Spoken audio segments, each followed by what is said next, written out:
zigenze okuwera ssaawa 2 nga abakristaayo ku kanisa ya All Saints esangibwa Nakasero batandise dda okutendereza omutonzi okusobola okujjukira amazaalibwa aga Mukama waffe Yesu Kristo.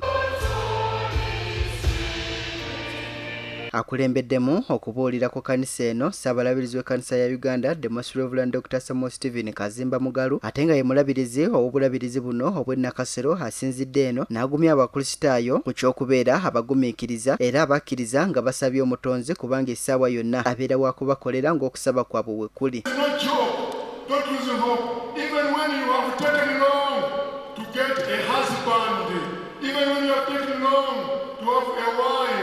Let me tell you, God is doing the best for you.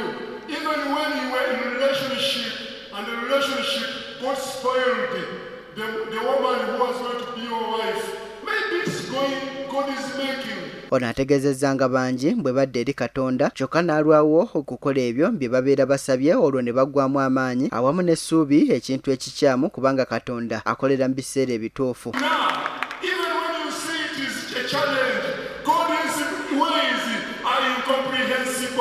God's plans are the best plans for you.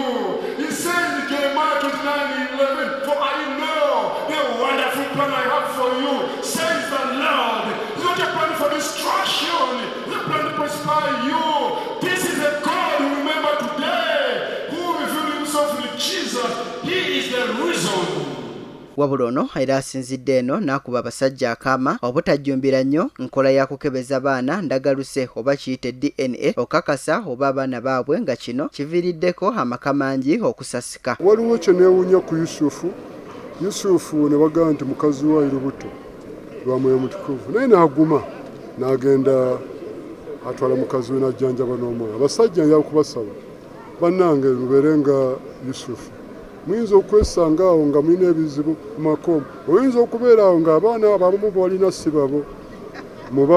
Mu bataano boolina kuliko babiri ababo.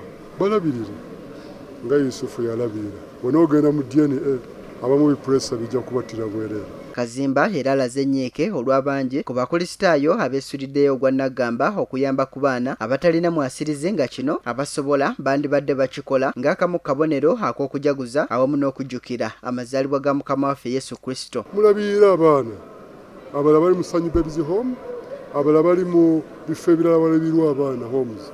Bajjeyo abaana abo. Kyensanze ennaku zino nti abakristaayo ate tebasobodde kwewaayo kufuuka bataata nga Yusufu bwe yafuuka taata. Okugenda okulabira abaana be bataazaala oba abaana ab'abantu ababafaako oba abaana ng'abo mugende muggyeyo abaana mu Sanyu Babies Home. Nnaku zino nsanze nga abasinga okuggyayo abaana ate oluusi basiraamu. Nze Charles Katamba ku Lwakugudde TV agaguddewo.